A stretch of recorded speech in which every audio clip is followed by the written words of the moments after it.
निर्माण आईएएस के YouTube channel पर मैं नवीन प्रताप और आप सभी का स्वागत करता हूं। तो आइए शुरू करते हैं आज के हमारे करंट अफेयर पर आधारित एमसीक्यूज़। आज का हमारा पहला प्रश्न है, राष्ट्रीय अवसंरचना पाइपलाइन अर्थात नेशनल इंफ्रास्ट्रक्चर पाइपलाइन, जिसको शॉर्ट में एनआईपी कहेंगे, के संबंध में निम्नलिखित कथनों पर विचार करें। पहला स्टेटमेंट है, एनआईपी पर गठित कार्यदल की रिपोर्ट के अनुसार वित्त वर्ष 2020 से 30 के दौरान 111 लाख करोड़ रुपए के अवसंरचना निवेश का अनुमान लगाया गया। यहाँ रुपए लिख लेते हैं। दूसरा स्टेटमेंट है, एनआईपी को कार्यान्वित करने में केंद्र, राज्यों और निजी क्षेत्र की हिस्सेदारी क्रमशः, यहाँ पे एक और टाइपिंग एरर है, इसको करेक्ट करेंगे, 40%, 30% एवं 30% है। तो कुल मिला के जो केंद्र, राज्य और निजी क्षेत्र की जो भागीदारी बताई गई है वो इस स्टेटमेंट में लिखा है 40%, 30% और 30%। तीसरा स्टेटमेंट, एनआईपी परियोजना के डेटाबेस को शीघ्र ही इंडिया इन्वेस्टमेंट ग्रिड पर उपलब्ध कराया जाएगा। अब आपको बताना है कि राष्ट्रीय अवसंरचना पाइपलाइन अर्थात एनआईपी के संबंध में स्टेटमेंट 1, 2 और 3 में से कौन सा सही है और ए, बी, सी या डी में से सही उत्तर क्या होगा। उम्मीद कर रहा हूं कि आप इसको जरूर जवाब देंगे। काफ़ी चर्चा में रह चुका है पिछले काफ़ी महीनों से ये राष्ट्रीय अवसंरचना पाइपलाइन, और इस प्रश्न का सही उत्तर है ऑप्शन सी।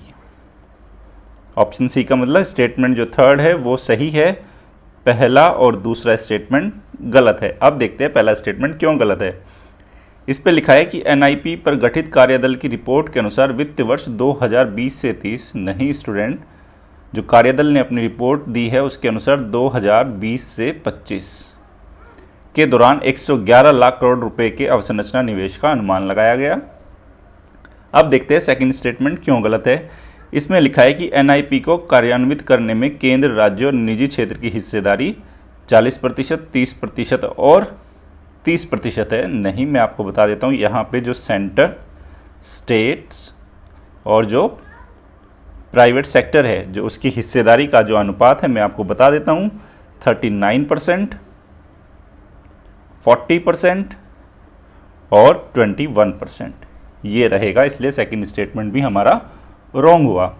तीसरा कि एनआईपी परियोजना के जो भी डेटाबेस होंगे उनको शीघ्र ही इंडिया इन्वेस्टमेंट ग्रिड अर्थात आईआईजी पर उपलब्ध कराया जाएगा, बिल्कुल सही है। थर्ड स्टेटमेंट सही है। अब देखते हैं इस एमसीक्यू का आधार क्या है।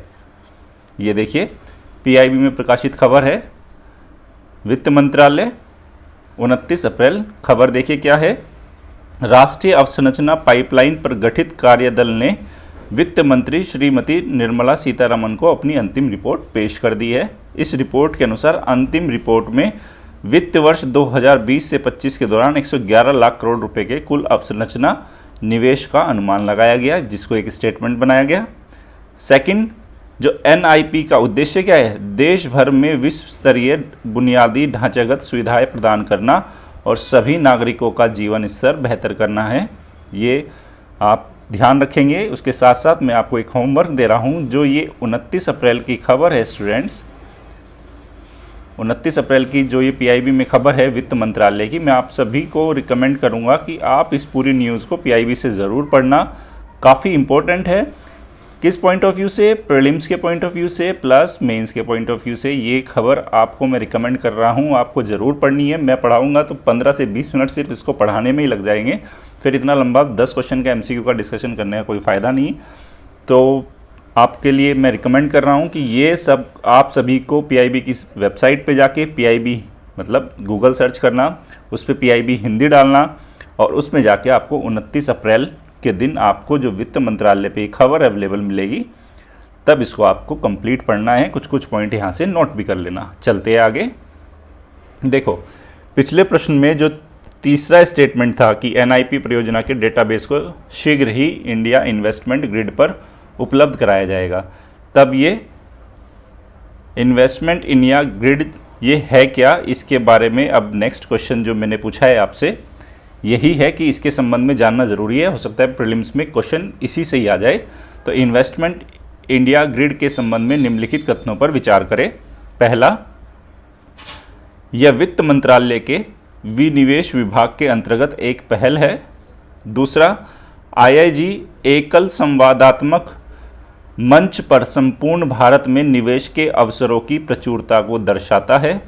तीसरा, आईआईजी भारत में व्यापार सुगमता को बढ़ाने की एक पहल है जो संभावित निवेशकों को परियोजना एवं प्रमोटर्स से जोड़ता है। अब आपको बताना है कि आईआईजी के बारे में इन तीनों कथनों में से कौन सा कथन सही है और ऑप्शन ए, बी, सी या डी में से सही उत्तर क्या होगा। आईआईजी के बारे में सही उत्तर क्या होगा, ए, बी, सी या डी। और इस प्रश्न का सही उत्तर है ऑप्शन सी। ये देखिए, ऑप्शन सी का मतलब सेकंड स्टेटमेंट सही है, थर्ड स्टेटमेंट सही है, फर्स्ट स्टेटमेंट हुआ रॉन्ग। अब पहला स्टेटमेंट क्यों रॉन्ग है, देखो इसमें लिखा है कि ये वित्त मंत्रालय के विनिवेश विभाग के अंतर्गत एक पहल है। बिल्कुल नहीं, मैं आपको बता देता हूँ, जो ये आईआईजी है ये उद्योग, आप लिखते रहेंगे, उद्योग एवं वाणिज्य मंत्रालय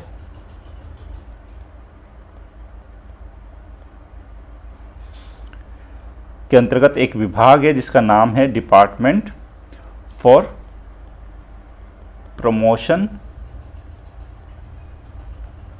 of industry and internal trade, of industry and internal trade,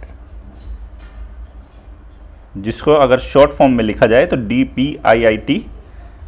और इसकी ये एक पहल है, याद रखेंगे कि जो आईआईजी है उद्योग और वाणिज्य मंत्रालय के अधीन एक विभाग है, department of promotion of industry and internal trade, और उसके साथ साथ ये इन्वेस्ट इंडिया की एक पहल है। तो पहला स्टेटमेंट गलत हुआ कि ये वित्त मंत्रालय की पहल नहीं है, क्योंकि एनआईपी काफ़ी महत्वपूर्ण है, तो हो सकता है उसमें एक स्टेटमेंट के रूप में आपसे आईआईजी को भी पूछा जाए।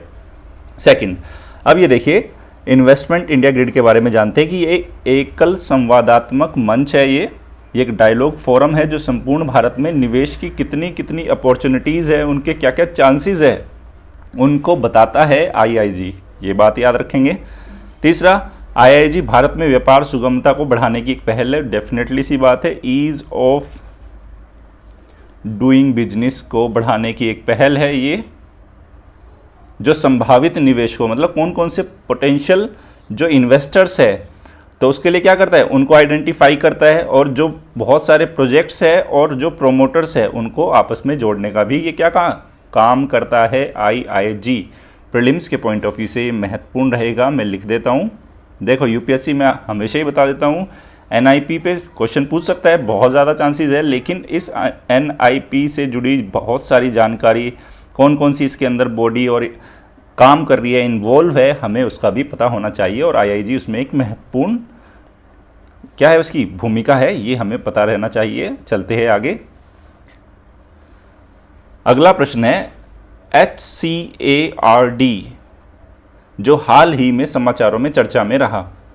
ए, लॉकडाउन में स्वास्थ्य सेवा कर्मियों को जारी किए गए यात्रा कार्ड, ट्रैवल कार्ड है ये। सेकंड, कोविड-19 से बचाव के संबंध में विश्व स्वास्थ्य संगठन द्वारा जारी दिशा निर्देश।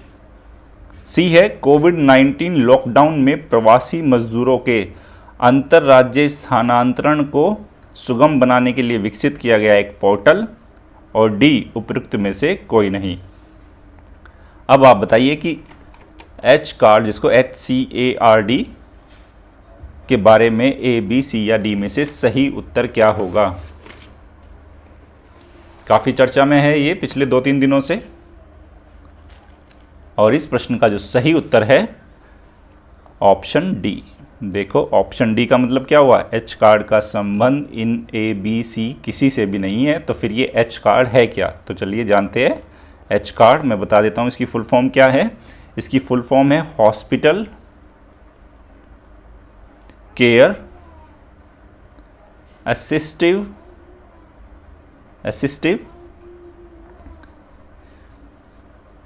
रोबोटिक डिवाइस, ये इसकी फुल फॉर्म है। तो ये एच कार्ड हो गया।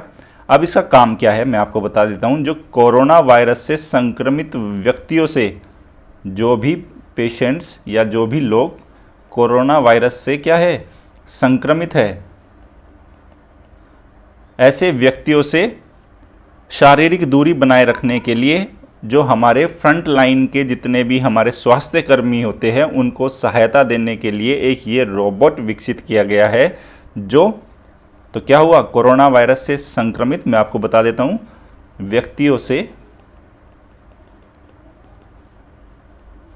शारीरिक दूरी बनाए रखने के लिए, इसको लिख लेंगे हम, जो हमारे फ्रंट लाइन जो स्वास्थ्य कर्मी हैं उनको सहायता देने के लिए ये डेवलप किया गया है एच कार्ड। ठीक है, अब ये क्या काम करेगा, ये रोगियों को दवाई देगा, उनको भोजन उपलब्ध कराएगा और जो जितने भी सैंपल्स है उनको कलेक्ट करेगा और ऑडियो वीडियो कम्युनिकेशन ये सारा काम करेगा। ये एच कार्ड है। ठीक है, अब देखते हैं इस प्रश्न को बनाया क्यों गया।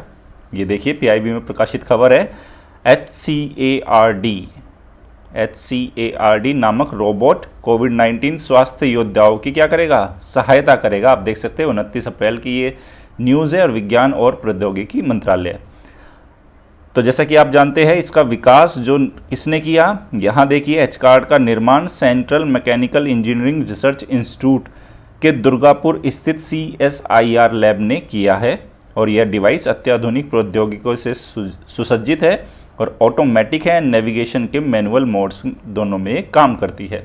ठीक है, जैसा कि हम जान रहे हैं कि कोविड-19 के चलते अब जो फ्रंट लाइन जो स्वास्थ्य कर्मी है, कार्यकर्ता है, वो लगातार कोविड-19 की चपेट में आ रहे हैं। कोविड-19 से जो पीड़ित जो मरीज है उनके इलाज करते हुए, तो ऐसे में इस रोबोट को डेवलप किया गया है। किसने डेवलप किया, central mechanical engineering research institute के द्वारा किया गया, जो CSIR का एक लैब है। अब ये देखते हैं दिखता कैसा है एच कार्ड। ये देखिए आप देख सकते हैं यहाँ पे ये hospital care assistive robotic device है एच कार्ड। उम्मीद कर रहा हूँ कि आप इसको नहीं भूलेंगे। चलते हैं आगे। अगला प्रश्न है, निम्नलिखित कथनों पर विचार करें। पहला, प्रोटीन संयोजन एवं अमाइलाइड विषाक्तता तंत्रिका कोशिकाओं में पाए जाने वाली बहुआयामी विषाक्तता के लिए जिम्मेदार है। दूसरा, अल्जाइमर रोग की बहुआयामी अमाइलाइड, ये अमाइलाइड है, बीटा, ये बीटा होगा, ऐसे लिखा जाएगा, विषाक्तता को प्रभावकारी रूप से लक्षित करने के लिए बेर-डी को विकसित किया गया।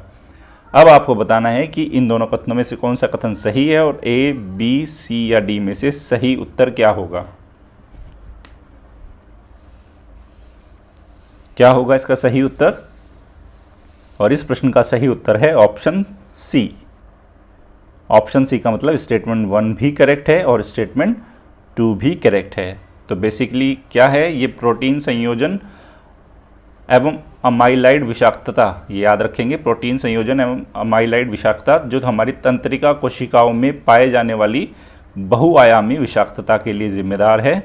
और अल्जाइमर रोग जो आपने पढ़ा होगा अपने इस बायोलॉजी वाले सेगमेंट में कि बहुआयामी अमाइलाइड बीटा विषाक्तता को प्रभावकारी रूप से लक्षित करने के लिए बेर-डी को विकसित किया गया। अब ये इतना टेक्निकल प्रश्न क्यों बनाया गया देखते हैं नेक्स्ट स्लाइड पे।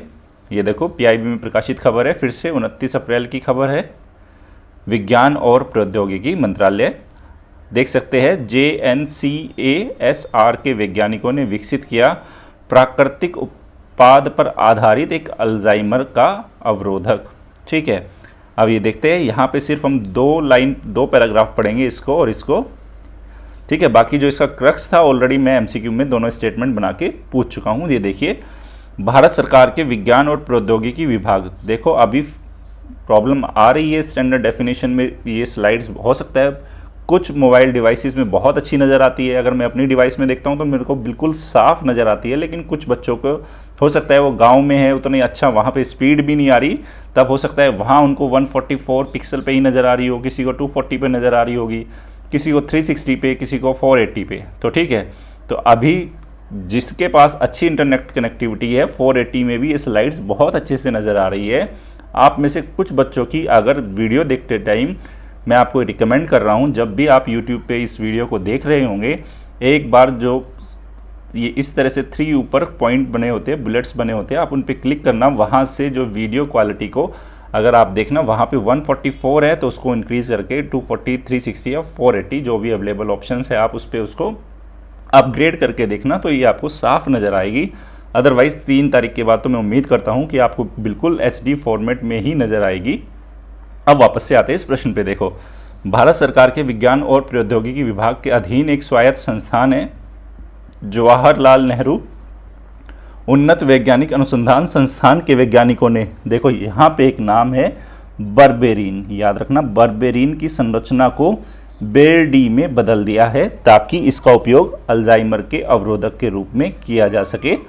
और बर्बेरिन बेसिकली है क्या, ये देखो, बर्बेरिन दरअसल करक्यूमिन के समान ही एक प्राकृतिक और सस्ता उत्पाद है जो व्यावसायिक तौर पर उपलब्ध है। और इन वैज्ञानिकों का यह शोध विज्ञान पत्रिका आई साइंस में प्रकाशित किया गया है।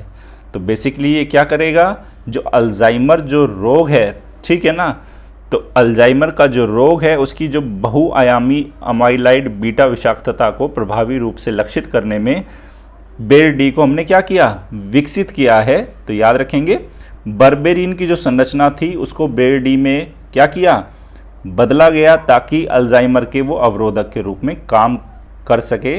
उम्मीद कर रहा हूँ आपको इतना समझ में आया होगा। और ज़्यादा जिसको टेक्निकल जानकारी चाहिए, आप 29 अप्रैल की इस न्यूज़ में जाना, बहुत अच्छे से बहुत गंभीर ज्ञान दिया हुआ है, आप उसको देख सकते हैं। लेकिन प्रीलिम्स के पॉइंट ऑफ व्यू से जितना इंपॉर्टेंट था वो मैंने आपको बताया।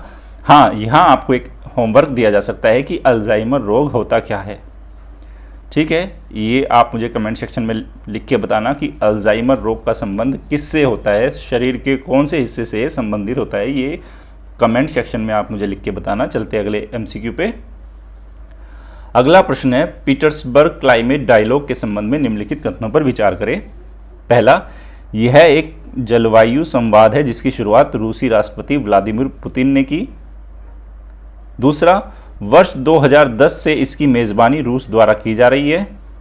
तीसरा, यह जलवायु कार्रवाई की दिशा में हुई प्रगति पर चर्चा के लिए एक उच्च स्तरीय औपचारिक फोरम उपलब्ध कराता है। औपचारिक का मतलब फॉर्मल लिख देता हूं मैं, फॉर्मल फोरम उपलब्ध कराता है। अब आपको बताना है पीटर्सबर्ग क्लाइमेट डायलॉग के बारे में A, B, C या D में से सही उत्तर क्या होगा।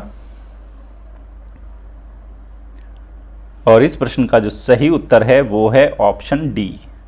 ऑप्शन डी का मतलब स्टेटमेंट 1 भी रॉन्ग, 2 भी रॉन्ग और 3 भी रॉन्ग। अब देखते हैं है क्या। पहला स्टेटमेंट क्यों रॉन्ग है, यह एक जलवायु संवाद है, बिल्कुल सही है, लेकिन इसकी शुरुआत रूसी राष्ट्रपति व्लादिमीर पुतिन ने नहीं की। जो इसकी शुरुआत की है वो जर्मनी की चांसलर है, वो एंजेला मर्केल, इन्होंने इसकी शुरुआत की, इसलिए पहला स्टेटमेंट रॉन्ग हुआ। दूसरा, वर्ष 2010 से इसकी मेज़बानी रूस द्वारा की जा रही है, नहीं, 2010 से इसकी जो मेज़बानी है वो जर्मनी द्वारा ही इसको होस्ट किया जा रहा है। तीसरा, यह जलवायु कार्रवाई की दिशा में हुई प्रगति पर चर्चा करने के लिए एक उच्च स्तरीय औपचारिक नहीं है, ये अनौपचारिक है, अनौपचारिक फोरम है, इसलिए इसको याद रखेंगे। तो तीनों ही स्टेटमेंट गलत हुए। देखते हैं आगे, ये देख सकते हैं आप इस स्लाइड में, आप देख सकते हैं फेडरल मिनिस्ट्री है ये जर्मनी की, federal ministry for environment, nature conservation and nuclear safety. देख सकते हैं यहाँ लिखा है पीटर्सबर्ग क्लाइमेट डायलॉग 11, ये देख सकते हैं आप। इसके बारे में लिखा है 27 अप्रैल को ये वीडियो कॉन्फ्रेंसिंग के जरिए इसका आयोजन हुआ। उसके साथ नीचे देखते हैं छोटा सा नोट में लिखा है the 11th Petersburg climate dialogue will take place on 27 and 28 April as a video conference, क्योंकि कोविड-19 के चलते क्या हो रहा है, फिजिकली इस टाइप की जो मीटिंग्स को आयोजित करना, उसमें भाग लेना संभव नहीं है, तो जिसके चलते वीडियो कॉन्फ्रेंस के जरिए इसकी 11वीं बैठक का आयोजन हुआ।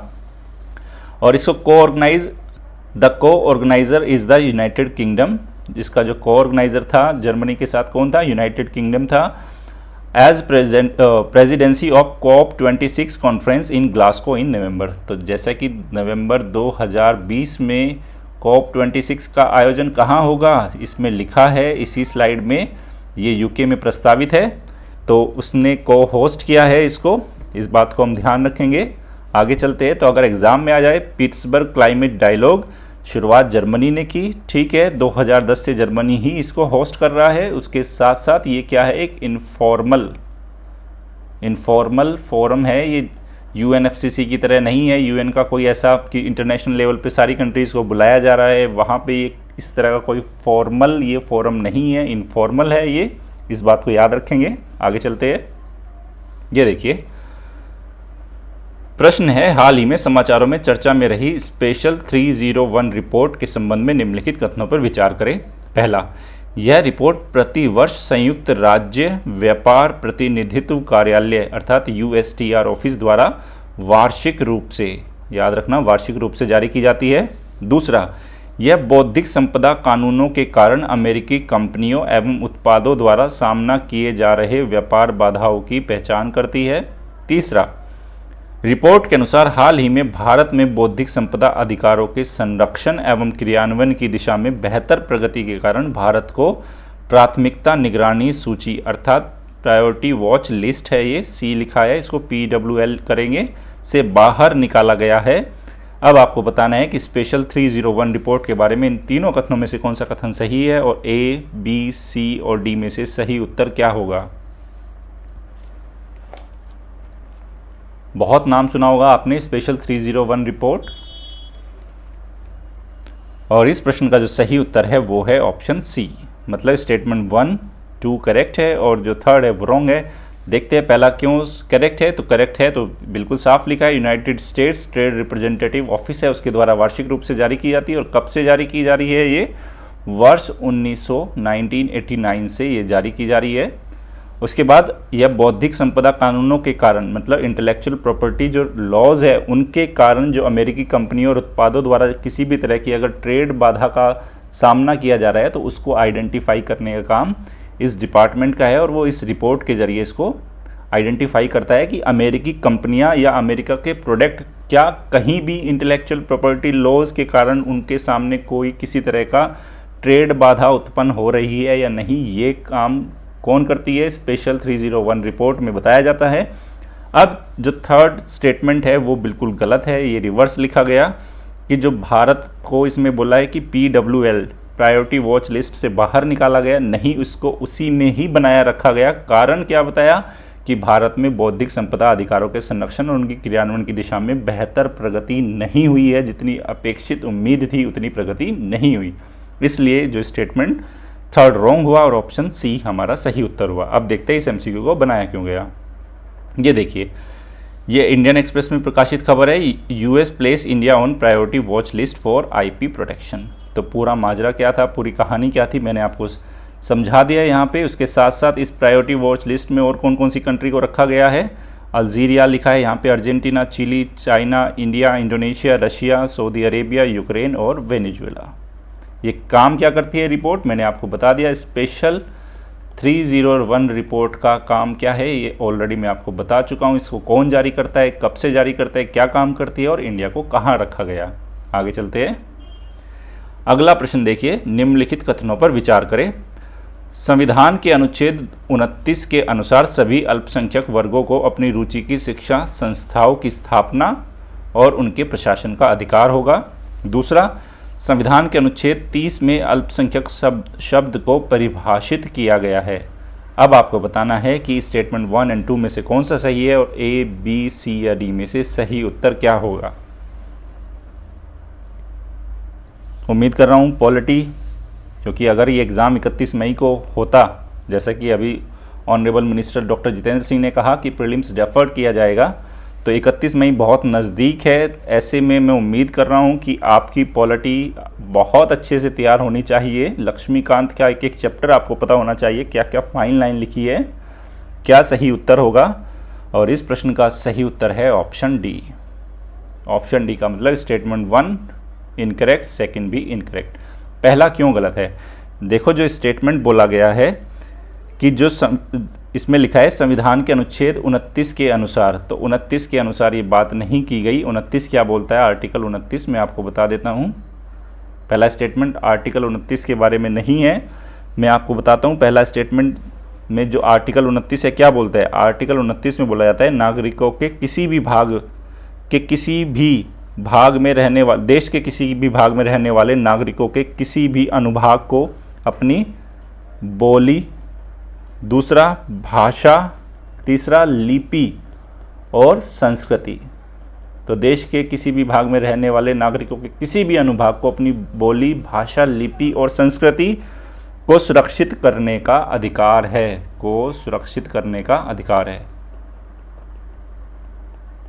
ये है आर्टिकल 29। तो इसमें क्या लिखा है 29 की सभी अल्पसंख्यक वर्गों को अपनी रुचि की शिक्षण संस्थाओं की स्थापना प्रशासन का अधिकार है, नहीं।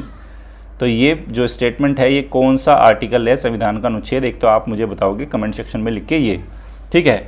अब जो दूसरा स्टेटमेंट है कि संविधान के अनुच्छेद 30 में अल्पसंख्यक शब्द को परिभाषित किया गया है। जैसा कि आप जानते होंगे अल्पसंख्यक शब्द को संविधान में परिभाषित नहीं किया गया, इसलिए सेकंड स्टेटमेंट भी हुआ रॉन्ग और आंसर हुआ ऑप्शन डी। अब ये मैंने प्रश्न क्यों पूछा, बात आती है इस मुद्दे पे, तो देखते हैं नेक्स्ट स्लाइड को। ये देखिए आज के द हिंदू में प्रकाशित खबर है कि NEET applies to minority college. Supreme Court ने डिसीजन दिया है कि जो नीट का एग्ज़ाम है, नेशनल एलिजिबिलिटी कम एंट्रेंस जो टेस्ट है वो मैंडेटरी है for admission to the medical college run by religious and linguistic minority communities. Supreme Court ने बुधवार को यह डिसीजन दिया है कि जो नीट का एग्ज़ाम है जिसको national eligibility cum entrance test बोला जाता है, ये माइनॉरिटी इंस्टीट्यूशंस पे भी ये अप्लाई होता है। तब ऐसे में माइनॉरिटी इंस्टीट्यूशंस क्या होता है और ये संविधान में इसका प्रोविज़न कहाँ कहाँ है, उस पर बेस्ड मैंने आपसे 2 स्टेटमेंट पूछे। आप देख सकते हैं यहाँ पे साफ साफ लिखा है it does not violate fundamental rights. Supreme Court का कहना है कि अगर ये नीट एग्ज़ाम अप्लाई होता है उन संस्थाओं पर भी तो ये उनके मौलिक अधिकारों का उल्लंघन नहीं है। तब ऐसे में महत्वपूर्ण हो जाता है कि यूपीएससी बैकग्राउंड में जाके पूछेगा कि आर्टिकल 29, आर्टिकल 30 क्या है, क्या क्या प्रोविज़न किए गए, माइनॉरिटी इंस्टीट्यूशंस होते क्या है, क्यों उनको ये प्रावधान दिया, ये आपका होमवर्क है। जो जिस भी बुक से पढ़ रहा है, जो लक्ष्मीकांत से पढ़ रहा है वो लक्ष्मीकांत से जाके फंडामेंटल राइट वाले चैप्टर को पढ़ेंगे। जिसका कोई और सोर्स है वहाँ से पढ़ो, लेकिन इसको पढ़ जरूर लेना। सुप्रीम कोर्ट के डिसीजन प्रीलिम्स के पॉइंट ऑफ व्यू से बहुत ज़्यादा महत्वपूर्ण होते हैं। आगे चलते हैं। अगला प्रश्न है हाल ही में निम्नलिखित किसे संयुक्त राष्ट्र में, यूनाइटेड नेशंस में भारत के जो स्थायी प्रतिनिधित्व अर्थात परमानेंट रिप्रेजेंटेटिव के रूप में नियुक्त किया गया? सैयद अकबरुद्दीन, टी.एस. तिरुमूर्ति, भगत सिंह कोश्यारी और श्रीनाथ रेड्डी। आपको बताना है कि इन चारों व्यक्तित्व में से किसको संयुक्त राष्ट्र में भारत के स्थायी प्रतिनिधित्व के रूप में नियुक्त किया गया है। और इस प्रश्न का सही उत्तर है ऑप्शन बी, टी.एस. त्रिमूर्ति।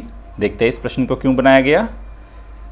इसका एक्सप्लेनेशन की स्लाइड मिसिंग है स्टूडेंट, कोई नहीं, मैं आपको कल की स्लाइड में आपको उसको बता दूंगा कि जो हमारे टी.एस. त्रिमूर्ति है उनको संयुक्त राष्ट्र में भारत का स्थायी प्रतिनिधित्व के रूप में नियुक्त किया गया। वो द हिंदू की खबर थी आज की। चलो आगे चलते हैं, आज का अभ्यास प्रश्न देखते हैं। 30 अप्रैल अभ्यास प्रश्न क्या है, मेकोंग है ये। पहली बात तो मेकोंग, मैं उम्मीद कर रहा हूँ टाइपिंग एरर से आप परेशान नहीं होते होंगे क्योंकि कंटेंट से ज़्यादा हमारा लेना देना है। कई बार हो जाती है टाइपिंग एरर इस तरह की, वैसे भी कोविड-19 के कारण बहुत सारी चीज़ें अस्त व्यस्त हुई है। तो प्रश्न क्या है, मेकोंग नदी निम्नलिखित किन देशों से होकर बहती है? चीन, म्यांमार, लाओस, थाईलैंड, कंबोडिया और वियतनाम। अब आपको बताना है कि ऑप्शन ए, बी, सी या डी में से सही उत्तर क्या है। कल मैं आपको बताऊंगा कि मैंने ये प्रश्न क्यों पूछा, क्या कौन सी ऐसी खबर थी जिसके चलते मुझे ये प्रश्न बनाना पड़ा। आगे चलते हैं। ये देखिए, कल 29 अप्रैल मैंने आपसे एक प्रश्न पूछा था, ये अभ्यास प्रश्न था, मिड डे मील स्कीम के संबंध में निम्नलिखित कथनों पर विचार करें। तो ये था मिड डे मील कक्षा 1 से कक्षा 9 तक की है, नहीं ये कक्षा 1 से 8 तक की है, इसलिए स्टेटमेंट जो 1 था रॉन्ग था। विश्व का सबसे बड़ा फीडिंग कार्यक्रम है, बिल्कुल सही है। तीसरा, मिड डे मील स्कीम राष्ट्रीय खाद्य सुरक्षा अधिनियम 2013 के अंतर्गत कवर है, ये भी बिल्कुल सही है। तो इस प्रश्न का जो सही उत्तर था ऑप्शन सी।